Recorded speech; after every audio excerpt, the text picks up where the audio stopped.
I think you need to keep your eyes and ears open. You need to decide how much of your capital you're going to deploy now and in the next 6-12 months, and just try and create some sort of balance. It's not easy, and it's never clear whether you made the right decision or not until you're outside that fog and out the other side. But I think doing nothing is generally a bad idea. This episode brought to you by Suites at Madison. Meeting and conference rooms for rent by the hour, week, month, or year. Suites at Madison, where business gets done. Check them out at www.downtowntampaoffice.com. Now, on to the show. You are listening to the Invest Florida Real Estate Show, covering topics in lending, buy and sell strategies, property management, hot markets, and tips and tools to guide you along the way on your path to real estate success. You want Florida investment real estate talk? You have come to the right place. And now, our hosts, Eric Odom and Stephen Silverman. Hello and welcome to another episode of the Invest Florida Real Estate Show. This is your co-host, Eric Odom, along with Stephen Silverman. Stephen, we're both out of the bunker now, right? We're both out of the bunker. We're not afraid anymore, but we're keeping social distance. In fact, you're sitting... And we're wearing masks, which makes it a little bit more difficult. I took mine off so we can speak into the microphones, but things are a little bit different. You know, I'm sitting, 15 feet away from you now because I'm worried. It's not really COVID I'm worried about with you. It's other issues. Eric, it's better that way. I'm not interested in... But, you know, it has changed our lives. Deals are still happening. Deals are still getting done, but it's just a little slow right now, right? Yeah, so it'll be really interesting today to talk to someone who's a serious investor and see how he's adjusted and what he's doing in the current environment. Yeah, it is a guy we've had on the show before. Lots changed in his life, so it's good to get an update from him. But before we get rolling into our guest today, wanted to remind everybody it is important when you're out there listening to us, if you have not done so already, to please leave us a review on iTunes or on the Google Play Store. It's very challenging for us to get guests, and particularly now it's even more challenging. And when you leave reviews, it helps potential guests know that someone cares, and that will help them decide to come on our show and invest time with you. So if you've not done so already, we really would appreciate you going on to the either iTunes Store or on the Google Play Store and leave a review, and that will help us continue to bring great guests to your listening pleasure. Stephen, is there anything else before we get rolling into our guest? Let's rock and roll. Today we have with us Colin Murphy. Colin is originally from Ireland and now lives in Tampa, Florida with his wife and 2 children. He is an active investor who has bought and sold more than $100 million worth of residential real estate in the US and UK markets, including 350 plus fix-ups in the Tampa Bay area between 2015 and 2020. He has experience in a variety of real estate, including buy and hold, fix and flip, wholesaling, tax deeds, foreclosure auctions, note investing, private lending, and more. I also want to mention that Colin was a guest on our show 4 years ago, that podcast. So, Colin, good for you that you're still going, and we're glad that we are too. Colin, welcome to the Invest Florida show. Thank you, Stephen. It's really great to be back. I can't believe it's been 4 years. Yeah, episode 73, awful long time ago. Colin, so, it's good to catch up with you. Why don't you tell us a little bit about what you've been up to since we last talked? I mean, I think you were living in Spain last time, no? I was, yeah. I lived in Madrid, Spain for more than 10 years, really from about 2008 to 2017. And, I set up a business called Torcana back in 2009 with 2 other business partners, and we started selling Florida condos to mostly Irish and British cash buyers. And that went pretty well the first year or 2. And then the other 2 business partners moved to Tampa full time while I continued to be based in Madrid, Spain with my Spanish wife, and we were starting a family. But the business was going from strength to strength. And we made this other transition in 2014, which was buying and renovating and selling our own inventory and then targeting American sellers via big investment groups instead of targeting Irish and British buyers. And so, there was a few fits and starts. The first handful of deals, we barely broke even, Eric, but we eventually latched onto this rich seam of lower middle class single family homes in the West Pasco market, which is about 40 minutes north of downtown Tampa. And we were just growing quite rapidly every year. And I needed to move to Tampa from Madrid in 2017 because it was just growing so fast and my business partners were getting just too busy, too overwhelmed. We started at like 15 flips the first year to more than 100 in 2019. And like Stephen said, we've done more than 350 flips in the last 5 years, all in a pretty small area. And I've been busy here in Tampa since I moved here 3 years ago. You're really the first single family home investor that we've had on since the beginning of CV19. So can you talk a little bit about how it's affected your business? I mean, I know it's affected how you buy, but how's it changed your mental outlook and your investment strategy and whatnot? Yeah, it's changed a lot, and things have slowed down considerably for me in the last 3-4 months. A lot of that's down to the pandemic for sure. Part of that's down to me just wanting to take a break from that crazy side of things and focus a bit more on personal investments and real estate education and family and all the rest of it.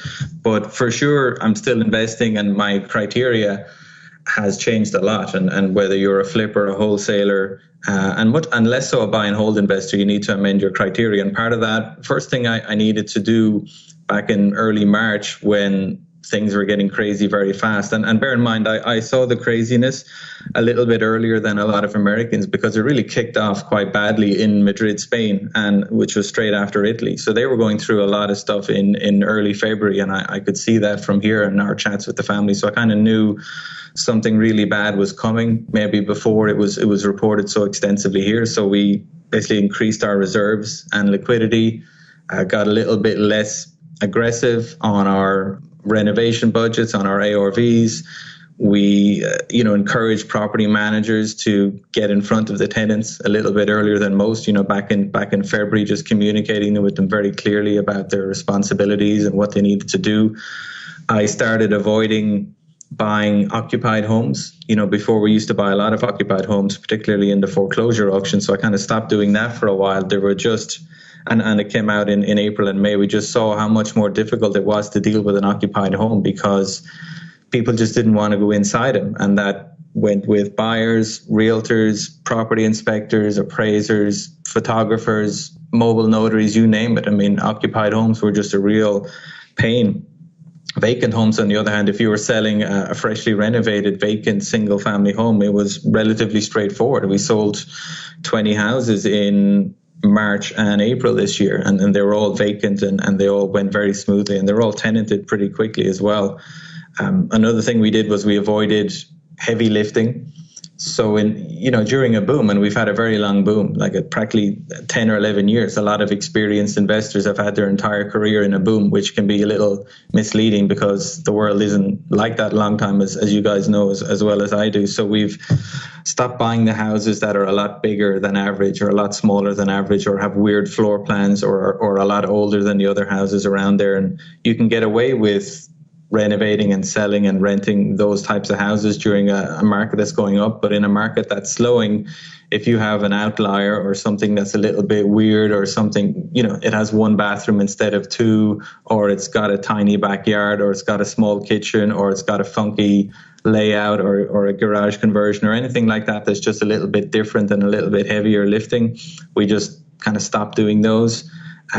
We redoubled our focus on low density and affordable single family homes. Thankfully that's what we'd been doing all along. And that just happened to be the asset type that was best placed to weather the storm. I mean, God forbid if you were heavy into, vacation rentals or retail or, high end apartments, they're all suffering quite badly and might take a very long time to recover. I think there's definitely a shift from high density urban living to low density suburban living, and we'd always been in that market segment, so we're well placed to sell our inventory and buy new inventory, and we always had a strong database of investors that were buying our properties. We weren't really selling anything on the MLS. And one of the important things that people need to realize is that you kind of need to pace yourself in this environment. This isn't something that you can just run frantically at for 2 or 3 months and then breathe a sigh of relief that it's done and it's over. It's not going to be like that at all. There's kind of multiple phases. The first phase was kind of the initial severe lockdown where you're just kind of scrambling to make sure you can keep things moving along. And thankfully, Home Depot stayed open. The roofers kept putting on the roofs. The AC guys kept installing the ACs. Tenants kept moving in. So that phase one wasn't too disruptive for us at all, especially compared to when all the businesses that had to completely shut down. We didn't have to shut down.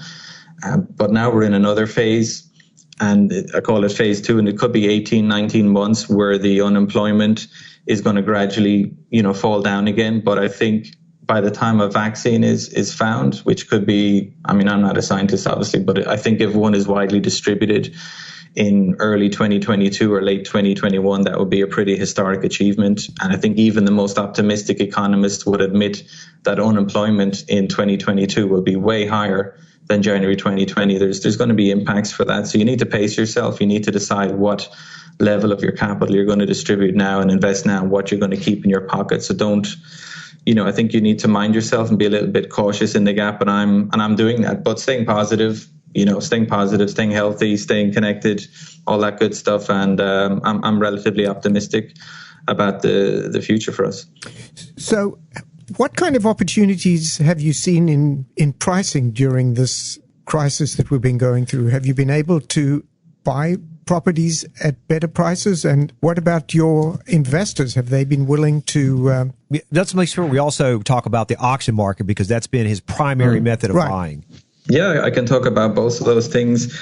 Real estate is a lagging indicator. So the real estate market is generally a couple of months behind the wider economy. So even though unemployment shot up from 6% to almost 15%, you're not seeing that effect on real estate yet. I don't think you're going to see it until later in the year.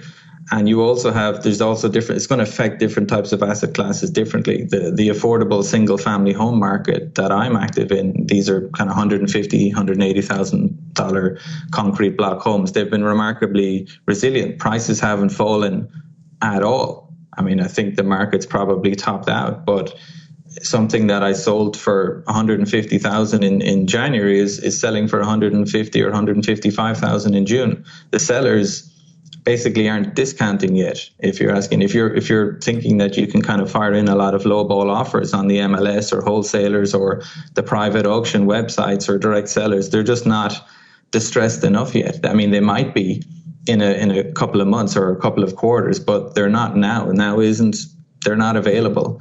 If you're a buy and hold investor, you don't need to worry too much about what the prices are going to be in 6 months or a year. But if you're a flipper, you obviously do. But while I'm tempted to kind of offer 90,000 for something that I used to offer 100,000 for, the truth is that sellers aren't accepting those prices. They're not distressed enough yet, and they might not be for a while, because obviously the people that you're not. I don't think we're going to see a wave of foreclosures or short sales in the near future. The banks haven't been giving out the crappy loans that they're giving out 12 years ago. You've had record numbers of people refinancing their houses, which has given them additional cash flow, additional money in their back pocket to weather a storm. And people just generally aren't as distressed or aren't as illiquid as they used to be. So while I hope there's going to be some deals and discounts in the near future, Stephen, I'm not seeing it right now. And like Eric just said, we used to buy more than half our inventory in the foreclosure auctions, like 25 or 30 in the first quarter of this year. And those markets have been shut down. You've have basically a moratorium on evicting people and a moratorium on foreclosing on somebody's house. The state has basically outlawed it. The banks aren't able to bring their judgments to auction. Sheriffs aren't evicting any tenants. So a major source of inventory is unavailable. So that narrows the amount of inventory that is available. And when you combine that with the huge amounts of liquidity in the market from the government rescue and from the Federal Reserve, that amount of cash props up asset values. So when you combine those two things, it's not going to result in a fall in prices. It might eventually when it peters out, but it hasn't so far and might not for a while. Yeah, the markets have been heavily intervened in by the government and it's creating an unnatural market in terms of availability of supply. And we have this conversation. Well, I have, just like you do, we've been folks that are in cash that want to buy or may even need to buy. And their comment is, well, the pricing hasn't fallen. I'm going to wait till things are distressed. And I remember what happened in 2008.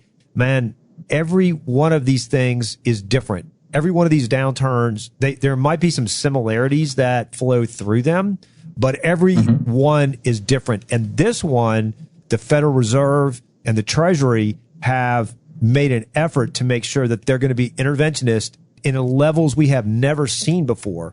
So you might never get the type of distressed pricing that you saw in 2008 or 2000 or any of these other years that we saw corrections in the market, because there's so much liquidity and there's so much effort by the Fed and the regulators and the government to make sure that there's not a collapse. So I'm not sure we're ever going to see, and I do not believe we're going to see what we saw in 2008 to 2011. I don't think that's going to happen. I mean, you might for certain niches that are being very badly hit, like high-end apartments and high-end beach resorts and things like that. But the regular suburban, single-family market, no, I don't think so. And even offices, which are badly hit at the minute, I'm sure they're going to come back as well. But Colin, still, what you said is really interesting, because a large part of your market for purchasing has been unavailable because evictions and foreclosures aren't permitted. Eventually, some of that's going to come back onto the market. I mean, there could be a backlog of those things because landlords can't survive forever. They can't, and it's not fair to ask us to subsidize everybody else during the lockdown either. Right. Because, we've got mortgages to pay, we've got bills to pay and insurance policies and staff and all the rest of it. So, I was pretty upset when the governor extended it another month from June 2nd to July 2nd. And I understood it initially, but it's not something you can do indefinitely. It's not something you can do for the rest of the year, because you're just going to really hurt the people the most that are creating jobs, that are providing homes for people, that are, dynamic entrepreneurs, dynamic real estate investors. And you can't keep, the money has to go both ways. It can't all be going out. Some of it has to come in as well, or it's not viable. So to Eric's point, even in your market where it hasn't suffered, it could be artificially inflated at this point. Yeah, it's a valid argument. I mean, I think, Tampa in particular is a very affordable market and always has been. It's not the same as a lot of other big metro areas that you have in, Phoenix and a lot of the big Californian cities and a lot of the big northeastern cities. I would argue that they're far more unaffordable when you compare the house prices to average salaries, with Tampa having a very good, diverse job market and diverse economy.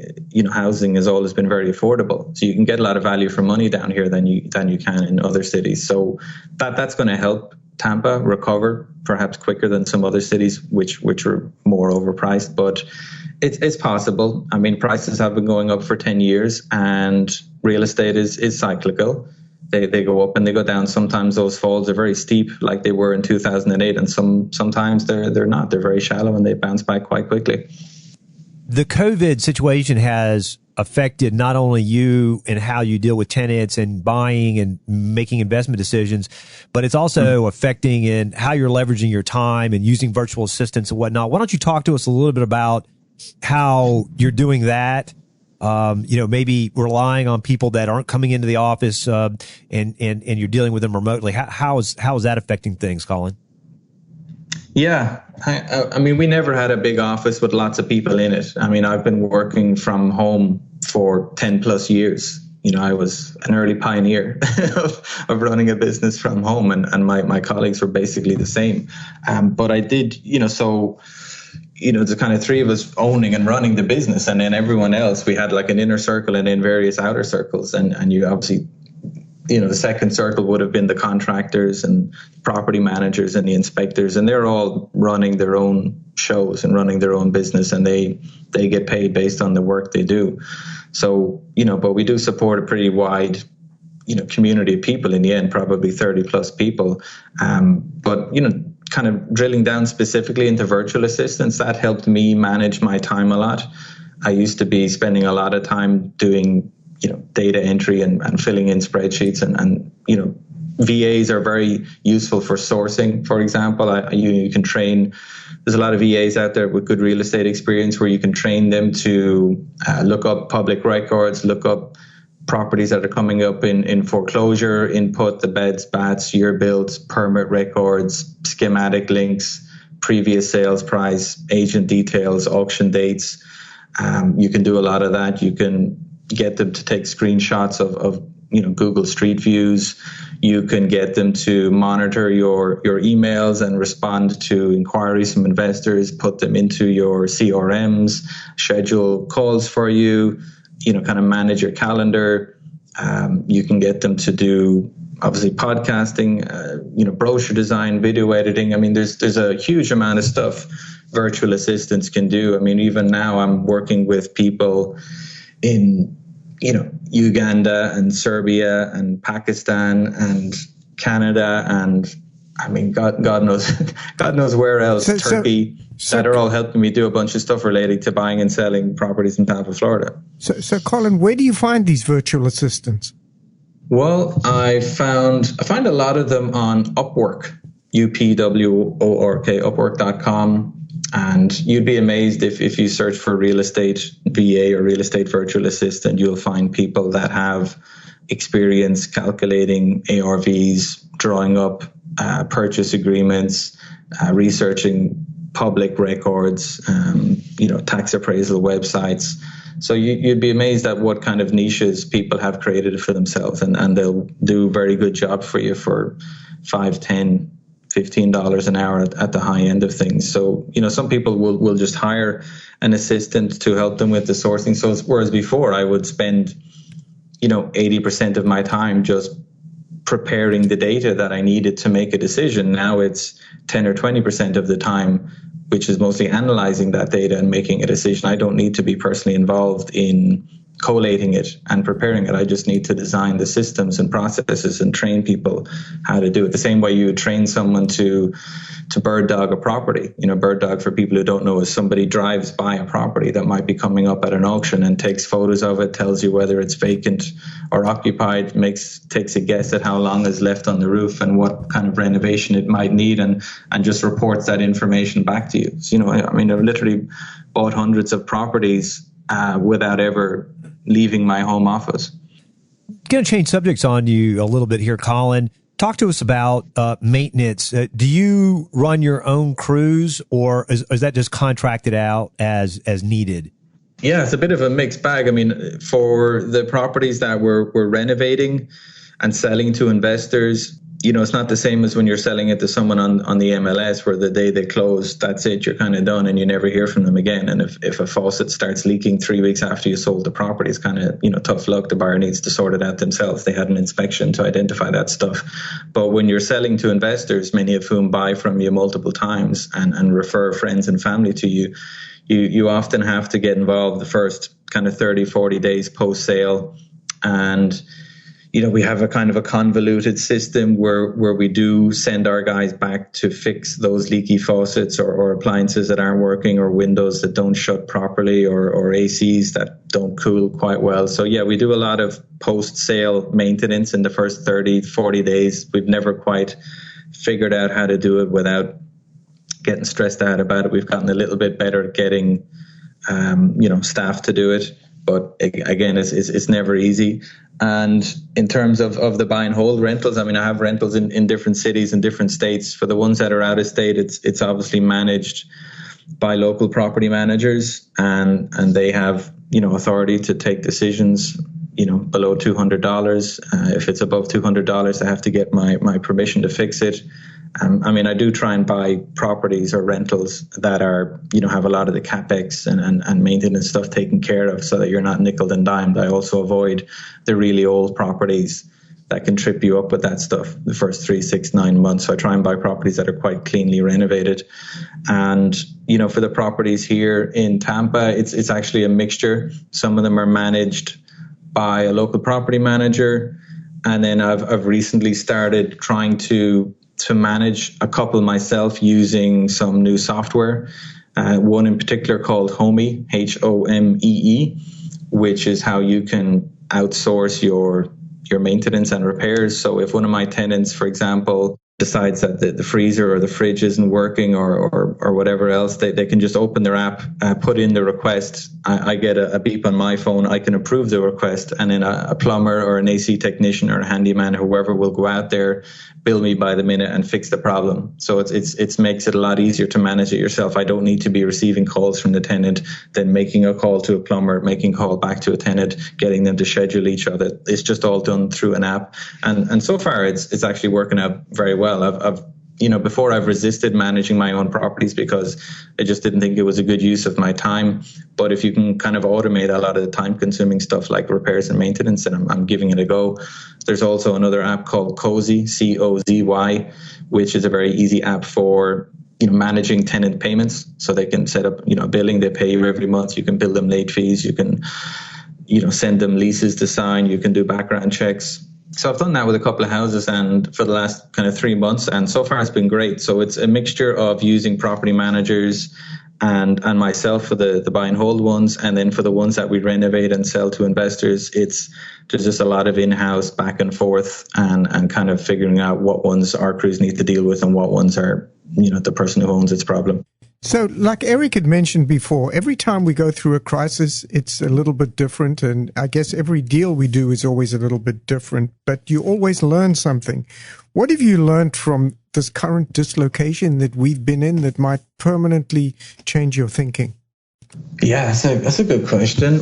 I mean, I think every crisis teaches you, a little bit of patience. It teaches you how to be resilient, teaches you how to be humble. And these are good skills to learn for when times get better again. And also people, sometimes think things are never going to end. Every crisis has an expiration date.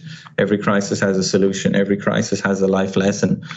And I think you just need to be aware of those. And obviously the pandemic has made a lot of people sit back and reflect. You're kind of at home all the time. You're with your family all the time. You're often homeschooling for months on end like I was. So it does change your outlook a lot. And for me, it kind of changed my outlook from just being a kind of a gung-ho, all cylinders firing property investor, go to, okay, well, what am I doing this for? Why? Should I be taking a break? Should I be taking a step back to smell the roses a little bit, travel a bit more, manage my own personal rentals a bit more, get some estate planning in order, so it's kind of showed me a lot of those things. But I think the real estate market is quite foggy at the moment.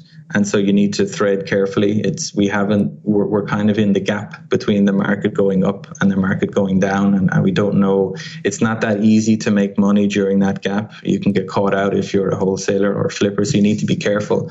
But I also think, kind of coring in a corner and doing nothing is a bad habit and a bad answer as well. You're better off just deciding how much money you want to spend between now and the bottom of the market and spend some of that today. And that goes for real estate investors. It goes for stock market investors. So at least if you do spend money today and you do an extra couple of deals and a couple of flips, you'll be glad you did those before the bottom is reached, and you'll be glad you made some money rather than doing nothing. And if the bottom appears very quickly when you're in the middle of some of those deals, at least you didn't put all your eggs in one basket because you kept some of it back for the bottom of the market. So I think you need to keep your eyes and ears open. You need to decide how much of your capital you're going to deploy now and in the next 6-12 months and just try and create some sort of balance. It's not easy. And it's never clear whether you made the right decision or not until you're outside that fog and out the other side. But I think doing nothing is generally a bad idea. You should stay busy. You should stay networking. You should try and do some deals as long as you're not putting all your capital at risk. I'm also working on, because I'm doing less kind of investing and less deals than I used to be. I've been spending some time preparing a website, just for people that want to use real estate to improve their financial well-being. So I've been creating a ton of useful content, like professionally designed reports, hours of video tutorials, a new podcast. So again, I've been keeping busy talking to people, and I'm still on the lookout for adding new properties to the portfolio. I like lending money. I'm obviously looking forward to the foreclosure auctions opening again, and you got to stay busy, right? Yeah, no doubt, man. And in the meantime, I know as things were changing on your end, and actually I think you did it before, but you've got a podcast now. So why don't you talk to us a little bit about that? Tell our listeners how they can find you and what your general range of topics is. Yeah, thanks. Yeah, I've just launched I've been podcasting for years, and I've just launched a new show. It's called Colin Podcasts about real estate. So if you search for that, Colin Podcasts about real estate, COLIN, or if you just go to colinpodcast.com, you'll find it. And it's just basically a trusted, like a straight talking show for people that love real estate. You know, we have different types of guests. We have wholesalers, lenders, other people involved in the real estate industry. A lot of people that I've dealt with over the years, friendships I've made with successful people over the years, I'm having them on the show. I'm giving my own insights into how I think the market's going, whether that's my top 10 tips on investing in the post-COVID economy, or the 4 different types of investors that are out there, or the 5 most important questions that real estate investors should be asking when they're doing their due diligence. So I just cover the types of topics that are of interest to people that want to use real estate to improve their lifestyles and create some financial freedom. And I enjoy it. It's fun talking to people. I always learn something from each of the shows. And yeah, I like doing it. colinpodcast.com. So let's talk a little bit about, I know you're talking about personal time with your family. You know, I know a lot of folks are becoming more introspective, and some of them are spending time watching TV and Netflix. So you've got maybe a little bit more free time as you're kicking back and maybe not doing as much purchasing as you were in the past. So are you reading more books? Are you watching Netflix? Give us an idea of like what you're doing and what you like. You know, is it more entertainment stuff or more self-improvement stuff? Yeah, I've resisted the urge to watch more Netflix. Thankfully, I mean I don't consider that to be a good use of my time. I do watch maybe 30-40 minutes of TV late in the evening with my wife. We follow a few series, but I read a lot. I mean, obviously, I enjoy exercising as well. I play tennis, I run, I swim, I play golf. So I've been doing a little bit more of that. I like to have a routine in the mornings where I read. I get up earlier than the rest of my family, and I read a business book for about 30 minutes on my own. And then in the evenings, myself and the kids, we sit on the sofa after TV for another 30 minutes, and I read fictional books during that time. So business books in the morning, fictional in the evening. Some business books that I've been enjoying would be Mindset by Carol Dweck, Dweck. That's all about how you can have a fixed mindset or a growth mindset, and people that believe their abilities are fixed are less likely to flourish than those with a growth mindset, who believe that their abilities can be developed. So that was very good. There was a funny or an interesting book called Never Split the Difference by Chris Voss. He was a former FBI hostage negotiator, and he had some good tips for negotiation that could be applied to business. I read Made in America by Sam Walton, which is a classic kind of autobiography about how he set up Walmart, which I thought was very interesting. Some of the fictional books I've enjoyed reading recently. One would be, I reread 100 Years of Solitude by Gabriel Garcia Marquez. Wow. It's Nobel. Do you know it's a Nobel Prize winning novel about the rise and fall of this mythical town in the Amazon jungle called Macondo and the Buendia family. It's just a crazy book, crazy good book. I also read The Ginger Man by J.P. Dunleavy, a very funny Irish novel about a drunken Brit going through Dublin in the 50s and 60s. I'm in the middle of a book called The Long Ships by Franz Bengtson at the minute. It's based in Western Europe in the 10th century, and it's all about the crazy stuff the Vikings did there, including attacking my hometown of Limerick in Ireland. They founded that about 1,100 years ago. So, yeah, I do enjoy reading, and I enjoy hanging out with the kids, doing sports with the kids. But I love work as well. I mean, I love working. I love real estate. And I'm lucky that I've always had a home office. So my kids are a little older now. They're 8 and 10, which is a whole different thing to having kids at home that are maybe 2 and 4. It's a whole other thing. So they once you create a little bit of a routine for them, they can leave you alone to get work done during the day. And I've been doing it on that, on the podcast, on the website, on the reports, on the video tutorials. So, and on some deals. But yeah, I have had more time for reading and exercising, so that's good. And I've tried not to increase the TV time. So, Colin, if our listeners would like to reach you, maybe talk about a deal or talk about some other things, how can they contact you? Yeah, thank you. Well, if you go to colingmurphy.com, that'll find me. ColinGmurphy, or ColinInvestments.com. You'll find me on Bigger Pockets, on Colin G. Murphy. I think I'm on LinkedIn at Colin G. Murphy as well. And I'm happy to chat to anybody about real estate, whether it's to work together or do a JV, or give you 15, 20 minutes of advice on something. I've been trying to spend more time on that. I always leave kind of an hour in my calendar, 3 or 4 days a week, just to chat to investors that have general questions that might not have anything to do with what I'm working on or what I'm selling. So yeah, I'm pretty easy to get a hold of through those websites. Awesome. Colin, really appreciate your time today. Is there anything else before we let you go? No, I think that's it, Eric. I've enjoyed chatting to you guys. I appreciate what you guys do. You've got one of the better podcasts out there for sure. I think it's great that you've got a Florida-centric podcast. This is, one of the best places in America to do business. The Tampa market's one of the best places in America to do real estate, and that's always going to be the case. And don't let a good crisis go to waste. Keep learning and keep networking and stay connected. Awesome. Thank you, sir. Thanks, Colin. Thanks, guys. And that was Colin Murphy from Torcana. Stephen, great to have him on the show again. It's been a while.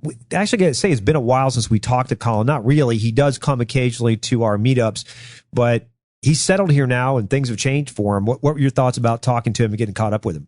Well, he's become a Floridian, but it's great to see someone like thriving and growing in our business. And we're real estate brokers. There's always people going to be crying doom when the market goes through a dislocation like we've been in, but he's maintained his focus. And the truth is we are seeing deals done in all segments of the market right now, whether it's multifamily, residential, office, industrial. It's still going on, maybe a little slower, but it's still going on. Yeah, and Colin, when we talked to him last time, I don't want to say he was dipping his toe in the water in the Florida market. He was doing more than that, but now he dove in the deep end and he's here, he's in this area. And of all the places that he could have chosen to move and invest, he chose this area. Obviously, he has a lot of experience both in Europe and in the United States, and this is what he felt was his best opportunity. So it's interesting to watch Colin's career and his investing as a professional develop, and glad that he's here with us and that we were able to call him a friend. We formed that relationship through the podcast, so it's great to see him be successful. Stephen, anything else before we let our listeners go? Yeah, I just want to mention, I thought, what was so interesting about Colin is that he's focused. Like, he has an asset focus, which is the lower middle class single family homes. He has a geographic focus, which is the West Pasco and Tampa area.